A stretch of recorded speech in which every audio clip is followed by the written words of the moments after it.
اپل کمپنۍ دغه څلورو ټکو ته په پام کې نیولو سره د نړۍ یوه له ارزښت لرونکو کمپنیو څخه شوه.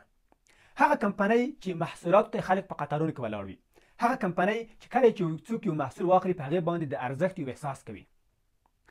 لومړني ټکي ته چې هغوی پام وکړ هغه دا و چې هغه کس د مدیر په حیث باندې نه ټاکلو چا چې غوښتل په اپل کې مدیریت وکړي او یوازې مینه لرله د مدیریت سره، بلکې هغه کس چې د مدیر په حیث باندې ټاکلو چې د مدیریت مهارتونه به یې لرل، د مدیریت وړتیاوې به یې لرلې، د مدیریت پوهه به یې لرله.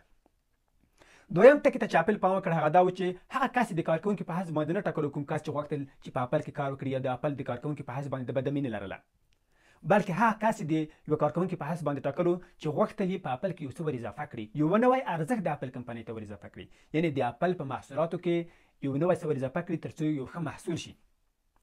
دریم څه ته چې د اپل کمپنۍ پام وکړ هغه دا و چې د هغه موبایل پلورونکو، د هغه موبایل خرڅونکو له کمپنیو سره یې قرارداد نه ترسره کولو، کوم کس به چې یا کوم چا به چې غوښتل چې په زور موبایلونه په خلکو خرڅ کړي، ځکه اپل په دې باندې باور لرلو چې زموږ محصولات باید د خلکو ستونزه حل کړي، د خلکو یو نیاز باید هغه رفع کړي.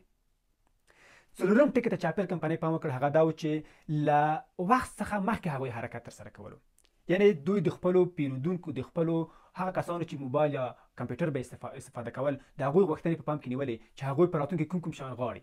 یعنې دوی نوښتونه ترسره کول، دوی مخ ته تلله له نورو رقیبانو څخه.